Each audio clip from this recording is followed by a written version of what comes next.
Well, Heather and I met at Scarborough Grace Hospital when I was chaplain in the psychiatric unit, and she was a nurse. And we were there together, working together as part of that psychiatric team for, I don't know what, maybe 10 years or 12 years. I don't know, maybe more. Anyway, a long time. So those kind of experiences of sharing some pretty traumatic events sometimes with patients have formed a bond between us, and continuing to this day, for which we're grateful. She did her nursing training in Montreal, and then actually did some obstetrics at Toronto Grace Hospital before she moved to Scarborough Grace. And then after many years there, went to Markham Stouffville. All those years in the psychiatric department. And she brings a lot of personal skills to this session tonight. She also is retired now. When she retired, I guess about 6 years ago, she started asking herself, now what? And volunteering at the hospice near where she lives became an option, and has both been a blessing to the people, the staff, as well as the patients and families, and to her as well. So I'm going to share with us the experience mainly of her work as a volunteer and all that involves in hospice care.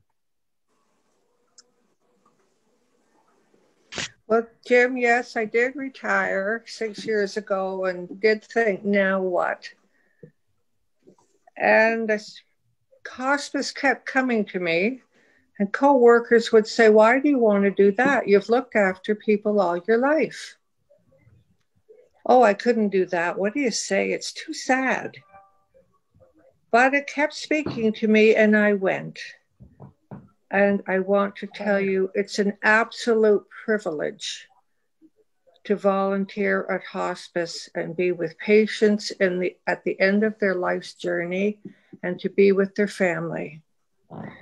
And when I walk away, each time I'm there, I've received more than I've given. And the idea of what do you say? It's not what do we say? It's what can the patients and the families say to us? How can we engage them to talk about their feelings, their thoughts? We can't fix anything. We can't change anything.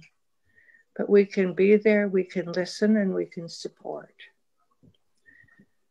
And quite often I go into rooms, I don't want to know what's wrong with them. I don't need to know. I just need to know they're dying, and they may have many feelings that they need to talk about. And I'll often say a little prayer before I go in the room for God to help me what to say. And I often come out of the room thinking, what possessed me to say that? Well, the words were given to me, and I heard them. And when we listen, it's not just about listening, it's about actually hearing what the person is saying. And if I can see that it's going to be a conversation for a little while, I put up a chair, I sit down, hands in my lap, good eye contact, and I listen. And if they talk about their family, their work, their wife, when they finished, I might say, tell me more about your wife, tell me more about your work, and engage them. And then they may get to, I'm afraid, I'm worried what my husband's going to do, I'm worried what my wife's going to do, and I just listen. And I'll give you an example of a story that listening became a wonderful event. I go out, and Jim taught me this, I go out with grandchildren looking for monarch butterfly eggs on milkweed. and I raised the eggs to become butterflies. Well, one day I walked into a patient's room and I saw a lady sitting on the windowsill in a bright red dress with big yellow flowers. Now, patients usually aren't in windowsills in dresses. So as I looked around, she said, "I'm the patient." "Oh, okay. Well, I'm Heather and I'm Jenny." She said, "I'm looking out the window and I look every day at the birds, the flowers, the trees, and I see miracles every day. People wait for a miracle. I see them all the time." So because I had chrysalises at home, the following week, I brought in two chrysalises, and she kind of made a face and said, "Ooh, what's that?" I told her she was engaged immediately. And the following week, I went, "Well, Jenny, tell me about your butterflies." Well, the first one came out. The nurses noticed first, and they yelled, and they took pictures, and they forgot about me. And I finally said to them, "Get out of my room. You're overwhelming my butterfly." Well, she said, the next day, I noticed the butterfly emerging, but there was no birth announcement. And I took her, and carefully, without them knowing, I went outside, held her on my finger, and I talked to my butterfly, and she flew away. So this went on through 7 chrysalises. She had 7 different stories, one for each butterfly. And at the end, Jenny said, "You know, I thought I had faith before. Now I really have faith.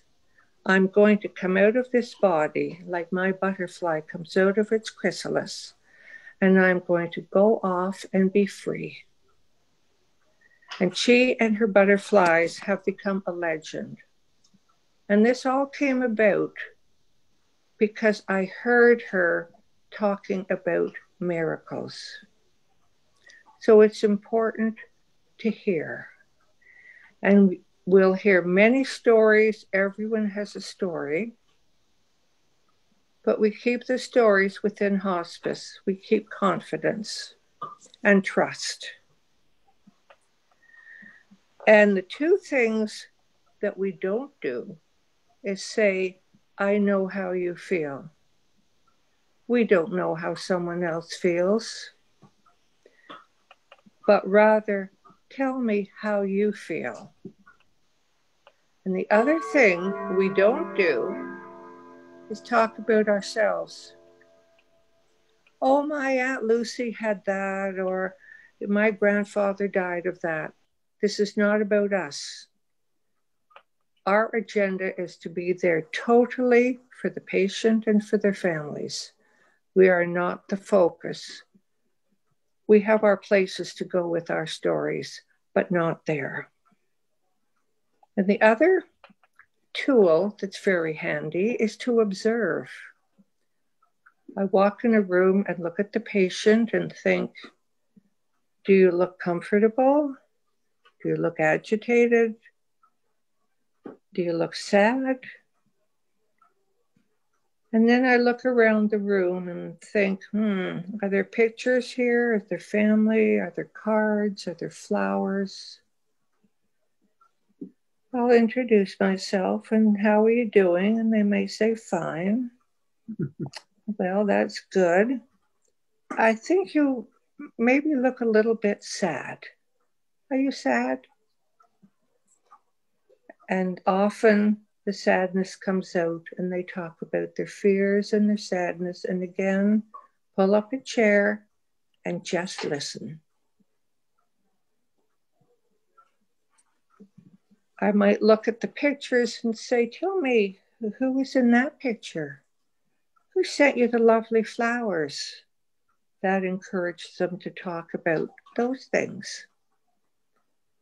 Now, what happens in a room where there's no flowers, no cards, no pictures, and no evidence of any family?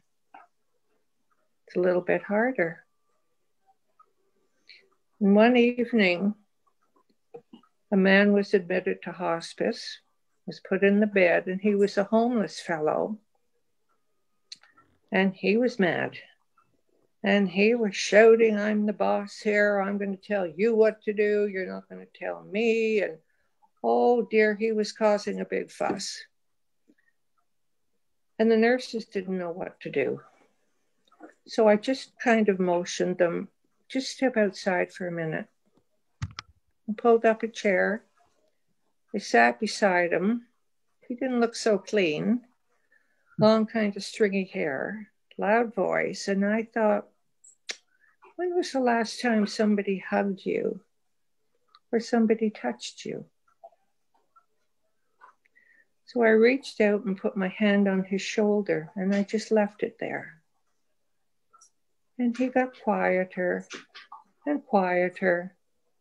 And I said, Harry, what is the yelling about? What is the anger about? What's going on?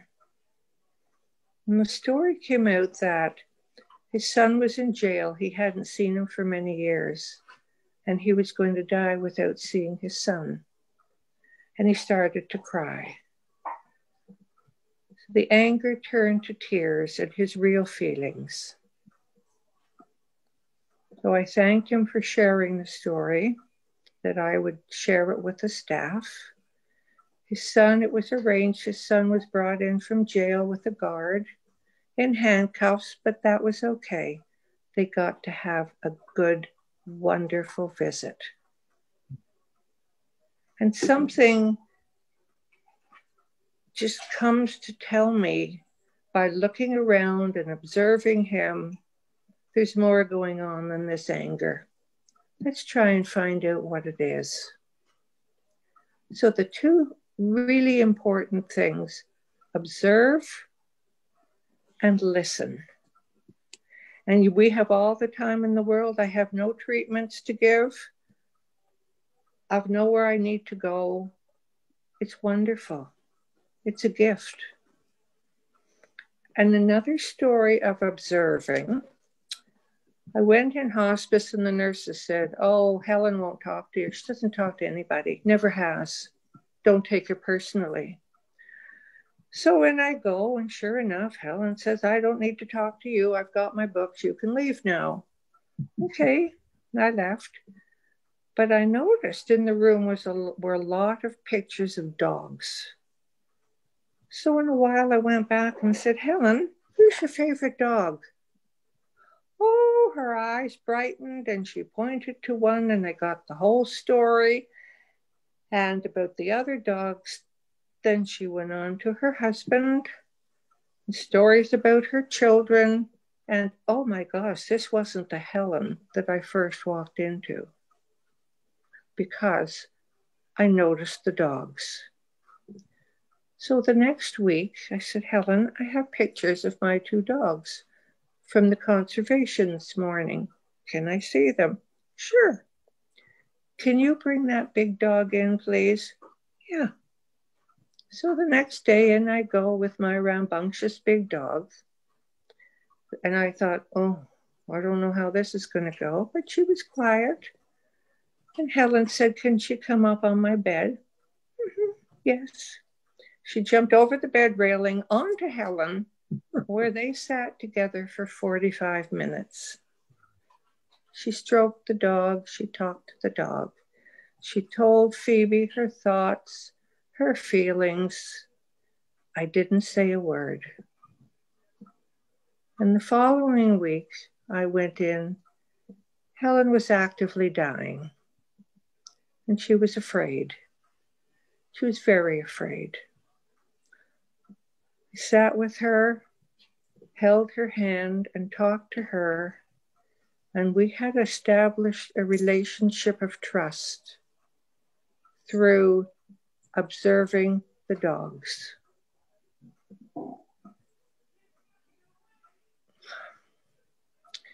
Now, we will also spend a lot of time with families, sometimes more with families than with patients. They often come in with their loved one and they're upset and they feel guilty. I shouldn't have brought Betty in here. Oh my gosh, I'm going to leave her. She's going to die. I should have kept her at home.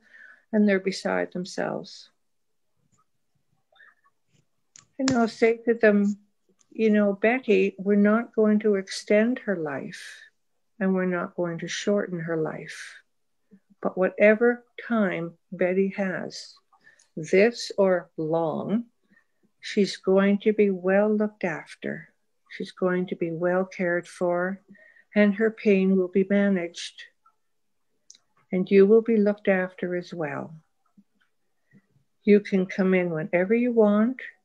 You can sleep overnight. We have a sofa that pulls out to a bed. We have sheets, everything you need. There's a cart over there with toothpaste and hairbrush and shampoo. Help yourself. How do you feel right now? And then the relative will often say, I'm absolutely exhausted. I haven't slept for many nights. I've been trying to pick Betty off the floor. I'm so tired. Well, the good news is you now get to be Betty's relative, husband, wife, partner, not caregiver. You get to sit there and talk and just be there quietly.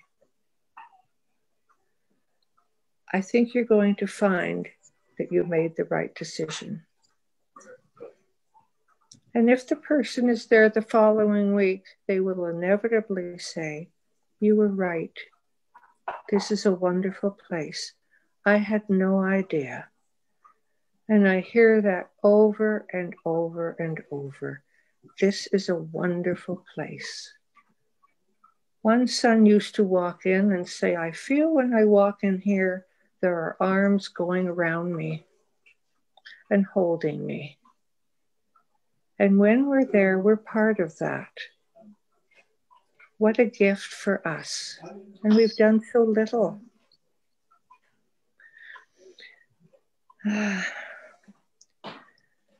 Last but not least are the patients, the time we spend with the families. But we have our own feelings too. We're in situations we're not used to. We're not used to sitting beside people who are going to die, pretty much each and every one. What does that feel like? We'll hear stories that are very sad. They might make us angry. What do we do with our feelings? Do we cry with the families and the patient? No, we don't. Because if we do, we become the focus, and they're consoling us. We're not there for them to console us. We are there for them. But we have places and people to go to with our feelings. Go to the staff, go to other volunteers. Did I handle this okay? Did I say the right thing? Should I have done something else? But with the patient and their families, we're just present. And often I sense the families want to talk, but not in front of the patient. So I take the family into a quiet room and just sit for a couple of minutes in silence. One may start to cry. One may start to talk. This is the place for them to do this with each other. We share their feelings, their fears, their hopes. And I'm just there to encourage them to talk to each other, to get this out on the table, to be real, to be honest, and to be there for each other. One man's wife died, and he came back several weeks later. I hadn't met his wife. And we sat in a quiet room, and he said, My steering wheel of my car has gone. I don't know where to go. I don't know what to do. I bring him a cup of tea. Listen to him. Say, now, George, I want you to think about this week when your friend calls and they want to visit. Let them visit. It's okay, but they don't know what this is like. That's okay. They're your friend. How many people have you helped in your life and you didn't know what their experience was like? You might find an elderly lady has been sitting in a room for hours. She looks tired. She looks sad. And I go in, would you like a cup of tea? Oh, I would. Bring the tea and sit with her. Tell me about you. Tell me about your husband. Tell me about things you did together. Tell me things he liked. And my sense is she's so happy to have company and someone who will listen. So again, it's not about fixing. It's not about what do we say. It's about what can we get other people to say and listen to what they're saying. It really is an honor and a privilege to be with people at the end of their life journey. There's no facade, there's no pretense. They're real, and it feels like being in a sacred space with no interruptions, but people really sharing their souls and their thoughts. When someone dies, we have an honoring ceremony. And an honoring ceremony is to honor the patient that has been with us. When the person dies, there's no rush to get them out. We wait until families can come, sometimes from far. But we wait. We go in, make sure they're okay. And we give them a book with lovely sayings and readings if they want to pick one. If they don't and they want to say their own prayer, we do that. So the funeral home comes. The person is placed on a gurney with a quilt over them. You can see their face. We all gather around the person under the quilt. We thank the family for allowing us to look after their loved one. We invite people to say words if they want to. It's a beautiful, beautiful honoring ceremony. And in times of COVID, when people can't be gathered together, this is like a little funeral, a little private funeral. Now with COVID, it's held outside because groups cannot be inside. But it's very honoring and very beautiful. So I would say to you, if you're thinking of volunteering at hospice, think well about it.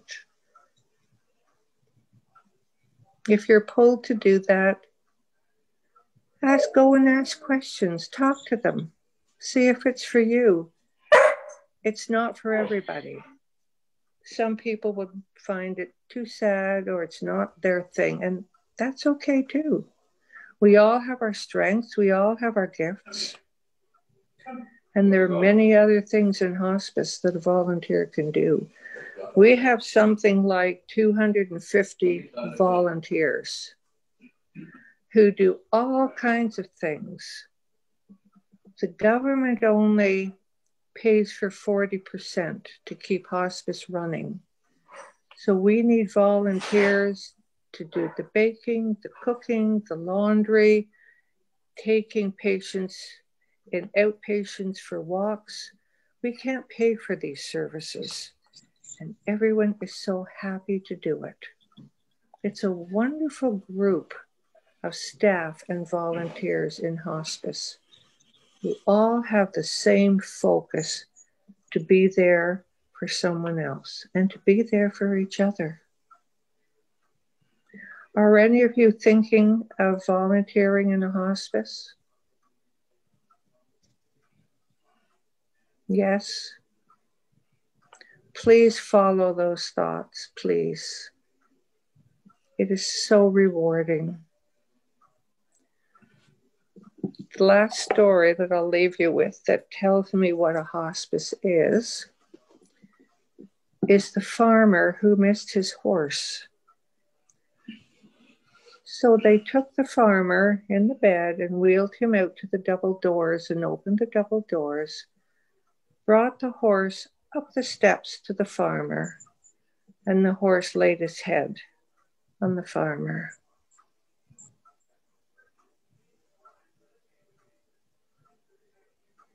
I think the thing that I've learned first and foremost from my time at hospice is take one day at a time.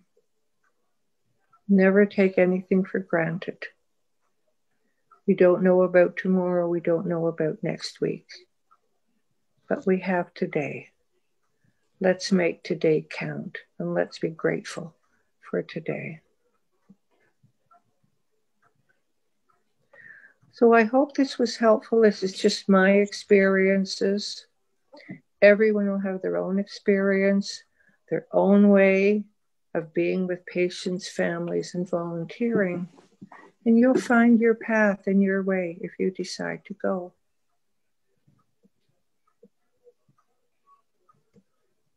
Do you have any thoughts?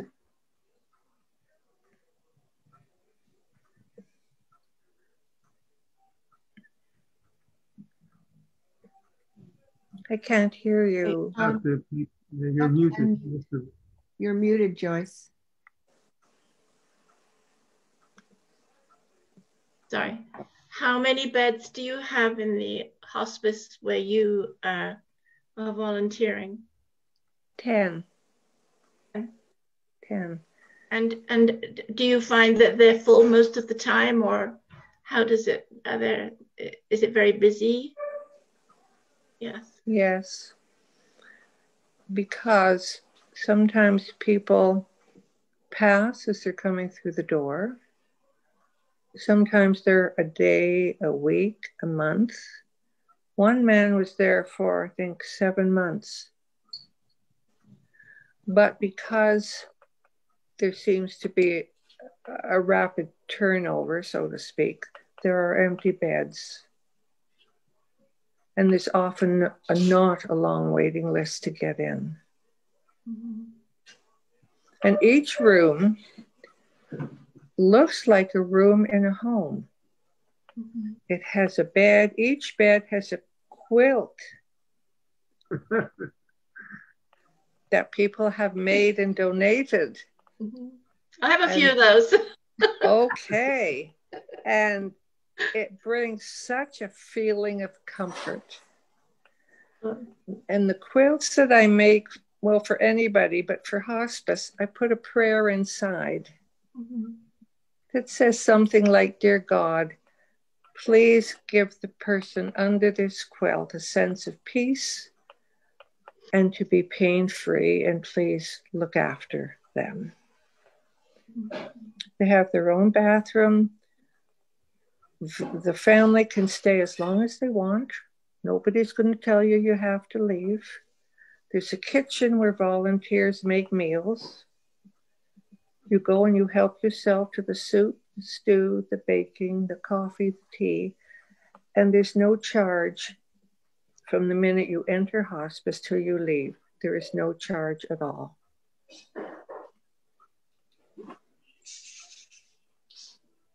And how do the people come to go to the hospice? Is there an agency that has a number, or is this a number that everybody, a local number, that people would know that that's the hospice? And if you have somebody who needs to go into the hospice, would you just call directly to the hospice? You would speak to the doctor or the nurse looking after that person, knowing that there is a foreseeable death, not a timeline to say if you're still here in 2 weeks, you go out. No. But if the person is expected they will die, then the doctor or the nurse refers them to hospice. And most often, the people have never heard of hospice. They've no idea what it's like. And they're so grateful and surprised.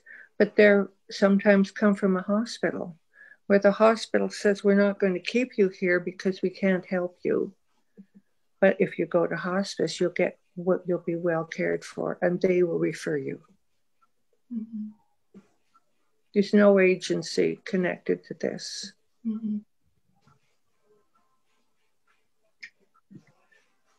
Where is the hospice that you volunteer at? In Guelph. Okay. Whereabouts? Right in the city, or is it outside? It's in the city. Do you know Guelph at all? Yes. Do you know where Stone Road Mall is? Yes. It's about a minute away. Oh, okay. Yeah. Yeah. How long has it been there? It's been there, I believe, 10 years. Before that, people were seen in their homes. And the building that we're in was a church before. Okay. And they did some renovations, and now it's our hospice. What church was it? I'm just curious, that's all. You know, I don't remember. Oh, okay. That's okay. Sorry. That's all right. Heather, I was thinking about people, when I worked on palliative care, people had this fear that to come to palliative care meant no care. Like they were going to be stuck in a room and nobody was going to pay any attention to them. What they discovered, and I think the same is true of hospice, is that you actually end up getting more care and the family gets more care, right? Not cure, but caring. You know, when I was first there, and even now, we can be in the nursing station and a patient rings the bell.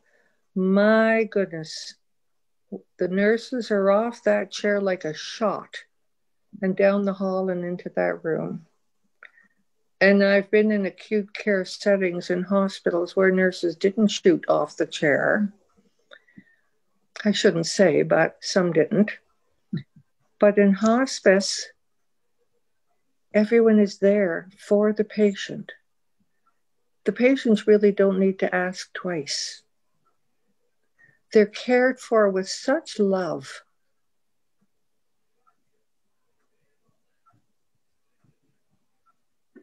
Has the hospice opened up in Bowmanville? The new one?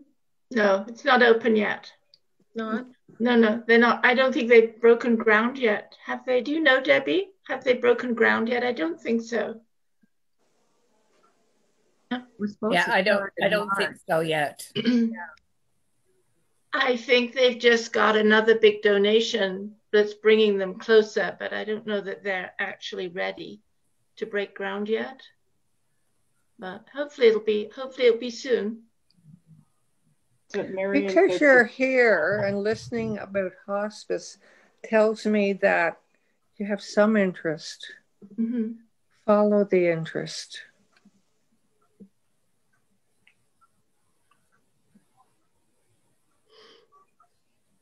We also have people who visit our shut-ins as well, Heather. I'm sorry? There's a group that visits people who are shut-ins at the church as well. So it's not just hospice. Sheila, I didn't get all of that. Okay, I will try to translate. Sheila was saying that our church has a team of people who also visit people who are shut in. And during COVID, they've been phoning people who are shut in, and we make it every effort we can to contact those people. Yes, yes, yes, very much so. If someone has a life-threatening illness and they're not ready to come to hospice, a volunteer will meet with them, talk about what's happening with them. There will be groups for them to go to be with other people with life-threatening illnesses. They will go on walks outside together. And when someone dies, there are grief groups where people support each other, listen to each other's stories, get strength from each other. There's painting groups, there are children's groups. There's many, many things you can volunteer in. I just pick with patients because that's what I'm used to, but there's all kinds of needed areas. Heather, when Marion spoke at the UCW meeting that night, she implied that people going into hospice would, they wouldn't be there for, like you said, 7 months, that kind of a, they were truly end of life care, like not expected to live past like 30, 35 days, something short like that. So they were truly hospice, hospice care. Well, the 7-month fellow was certainly unique. He's been the one and only in the 8 years I've been there. Mm. There have been maybe 3 who actually stabilized and improved somewhat and left hospice, but only 3. But the expectation is you really are there to die. But you're not going to be discharged. There's no rule that says if you're still alive in 4 weeks, you have to go. But they're usually not there. Well, as I say, some die while coming in the door. 2 weeks to a couple of months, which is unusual. But I agree with your friend. You really are there for the job of dying. And they gave you, as volunteers, some training when you started? Well, I'm sorry, but the clock is a nuisance. The hospice gives volunteers some training, right, when they start?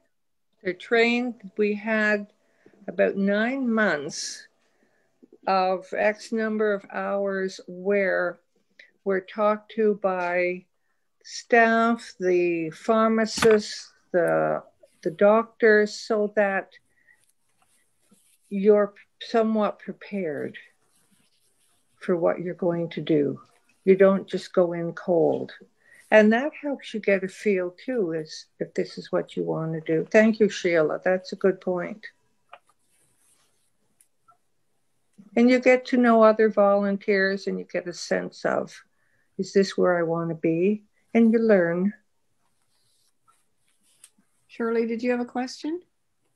Yeah, I just had a comment that, so several years ago, I know my father was offered some hospice care, but I thought it was during the time he was getting his chemotherapy that they lived out of town, and this was something that they could utilize for him and my mom to stay with.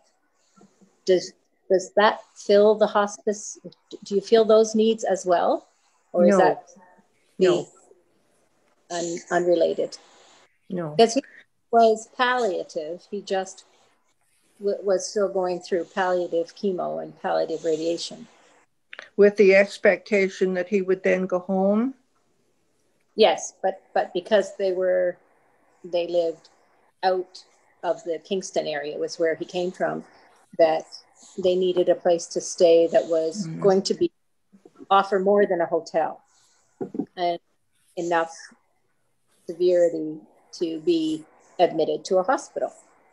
Mm-hmm. And it was probably something different, and it was at KGH, so Kingston General. Just curious what it was. I remember it being a good support to my parents, and I didn't know if that was what this facility in Bowmanville would be offering for somebody. No, you go in there because you're expected to die and because you can't be managed at home. Because and it's much nicer than dying in a hospital if you could be in hospice, where it's quiet, you're loved, you're cared for. So the other experience I've had with it was a few years ago. My mother-in-law was diagnosed with a cancer, and was explained to her that she had probably until Christmas, and this was October, so she had about 2.5 to 3 months. And the hospice center, which was near Mississauga, their limit was 3 months, so she could go there.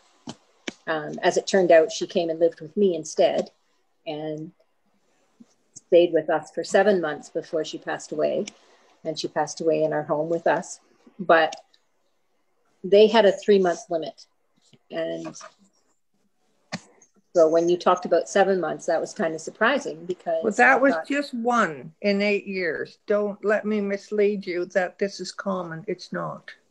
No. I just didn't know if the facilities, because this one in particular had said to our family, we can help you, and our limit is 3 months. If there's government funding, when you talked about the 40%, is that where the government puts their limits? Or, as in a hospital where they say 30 days and then you're transferred out to another long-term care facility. Is hospice got those requirements as well? Maybe that's not the right answer, because I know this is volunteer stuff, but I didn't know if you knew that process. Well, the 40%, the staff have to be paid. The bills have to be paid. And we have a lot of fundraiser events to raise the other 60%. Yeah, it's huge what you do to support the whole facility. I'm amazed that when you talk 40%, like the government, is there anyone lobbying to look at a better funding?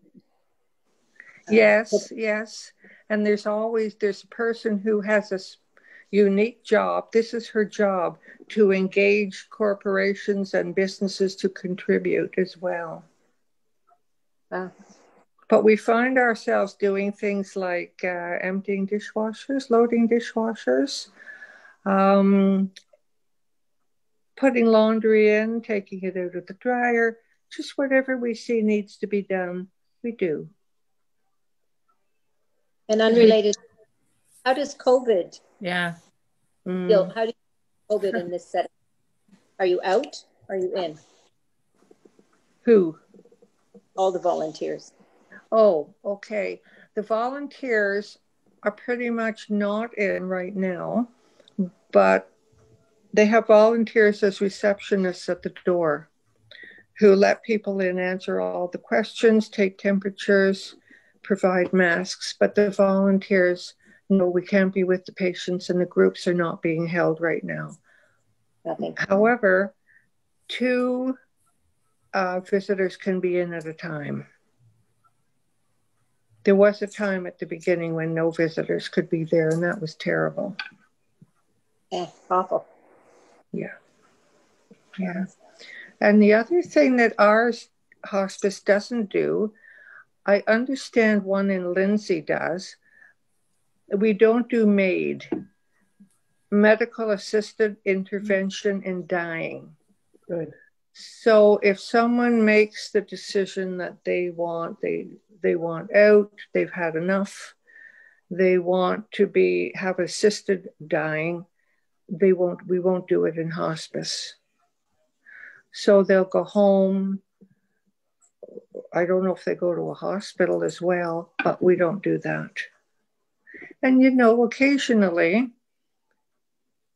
I'll be with someone who wants that done, and they will say, Heather, do you think I should do it? And I have no comment about what I would do. I'm not you, but let's talk about you. What led you to this decision? Have you talked about it with your family? What are their thoughts? Do you ever waver and think, oh, I don't know, I don't think I want to do that? Let's talk about that. But that's not my decision to make or even encourage them in any way. Heather, is that a decision just at your hospice, or is that in all hospices that they don't support MAID? Joyce, I don't know. I do have a nurse friend who is in Lindsay, and they do MAID in that hospice, she tells me. So I don't know how other, when yours opens up, will you let me know, please? Mm. And will you tell me what it's like there, please? Mm-hmm. Mm-hmm. And will you tell me if you like being there? Yeah.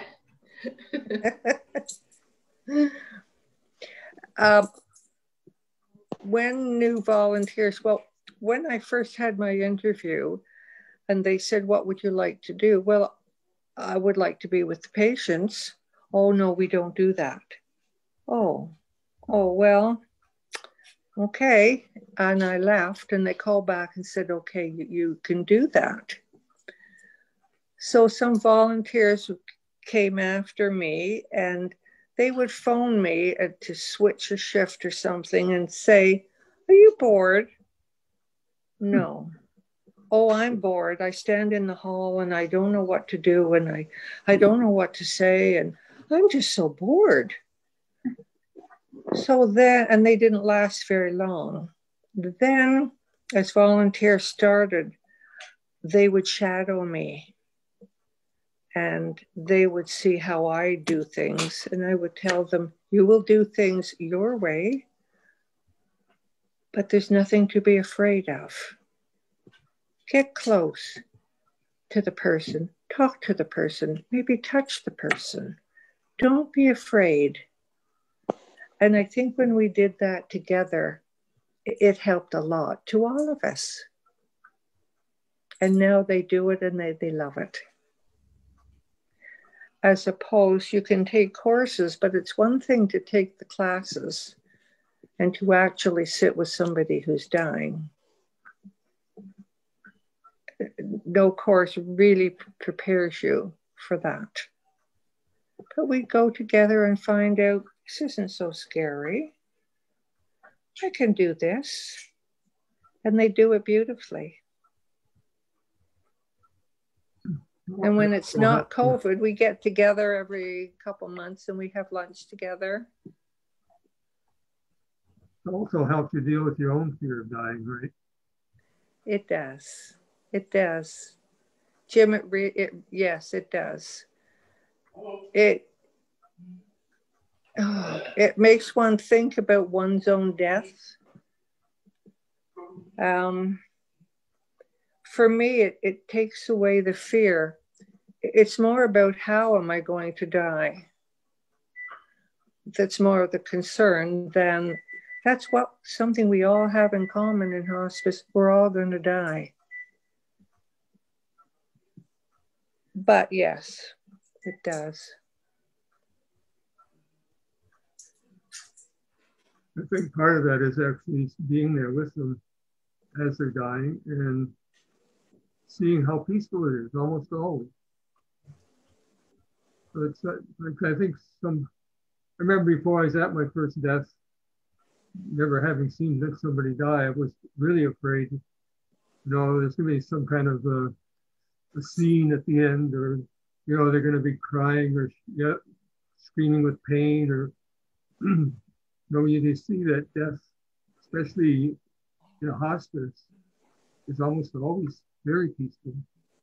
And it takes away that fear of what it's going to be like for me. Mm-hmm. Mm-hmm.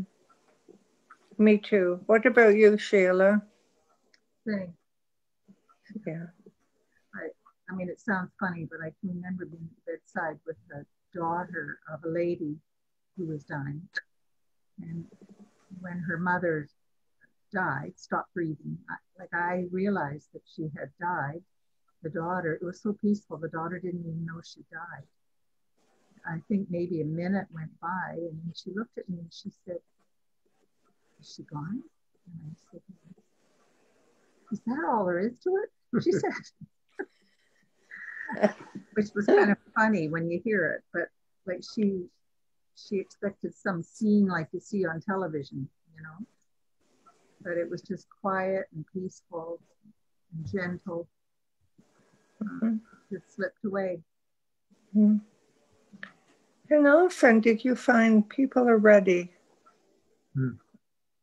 They're ready. They're tired of being sick. They're tired of being a burden on their families. They don't want to go on like this. And we don't give any active treatment. We don't take vitals. We don't take temperatures and blood pressures. We don't put up IVs. Nothing to encourage you to live longer. Now, if you're diabetic, you'll get your insulin. If you're on thyroid pills, you'll get those. But no measures are taken to prolong your life. What about pain killing? Like, do you save them from pain? Painkillers are given liberally. Yeah. Very thoughtfully.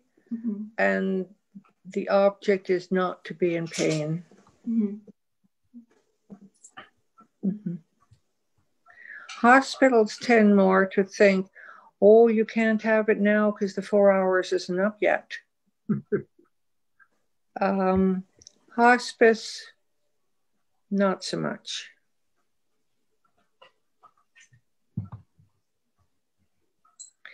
There is a thing called palliative sedation. And the lady that I told you about with the dogs, with Phoebe, knew or had a pretty good idea that when she died, she was going to choke to death. She didn't want that, and she didn't want her family to see her do that.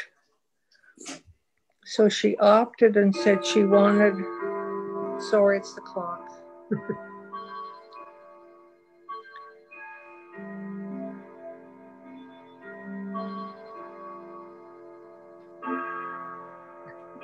Two, 3, 4.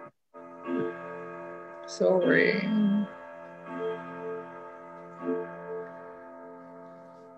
So between dying naturally and having made this palliative sedation where you're given sedation, if you choose, you will remain asleep until you die. But it's not meant to kill you. It's just meant to keep you asleep. And I told you about Helen, who didn't talk to people, but talked to the dog. I held her hand. She knew the palliative sedation. She wanted it. Her family wanted it. And I sat with her until she received it and went to sleep. That doesn't happen. I have not seen that very often, but it's an option. That's still a matter of pain control, right? Symptom control. Symptom control. And patients' wishes are granted as much as they can be. One lady said all her life she wanted false eyelashes. So a nurse went out and bought false eyelashes and put them on her.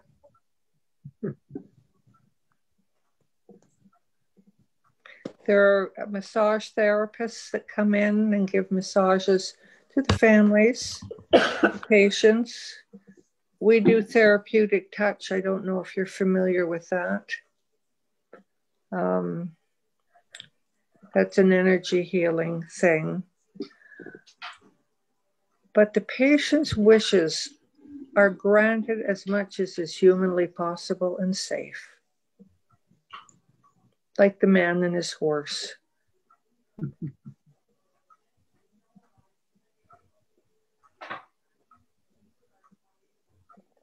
Heather, I can remember one patient on palliative care saying to me, this is, since I came onto the palliative unit, he said, it's been the best part of my life. Like happiest time of his life. Yeah. Another one learned to paint while he was there. Learned to paint? Drawings, not paintings. Wow. Did drawings for all the staff. Set up his easel and he sketched. So yeah, whatever the patient wants to do. Or we have a weave up on the wall, and people write on a little paper, to my dear grandma, we will miss you so much. And the ribbons are intertwined. And there's a day that all these papers are taken and put on the intertwined ribbons, and it's quite lovely. And another ceremony was being outside and taking the papers off the ribbons and having an Indigenous ceremony where there was a bonfire and all the papers were put on the bonfire of the people who had died, and we watched the smoke go up. And the families were encouraged to come to that too. Did you have somebody from the Indigenous community come and do that? 2 nurses are Indigenous, and they did it.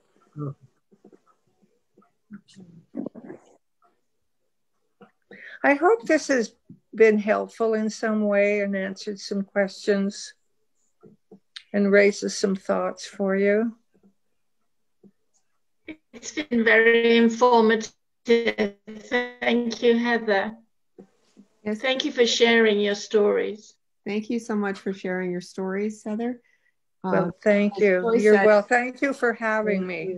It's more than just informative. It really gave us insight and a feeling for what you do, and it's not just the information. It's everything that goes with that information. And we all appreciate that you took the time to be with us this evening. And thank you so much. You've given us lots to think about, lots to dwell on, lots to pray about, and see where we go from here. Well, thank you, because it is my passion. That's very clear. Really, what were you saying? We'll keep in touch. Let me know how Bowmanville Hospice unfolds. Oh, we will. Okay. Yeah. Thank you, Heather. Thank you, Heather. God bless. Thank you for listening. Thank you for coming.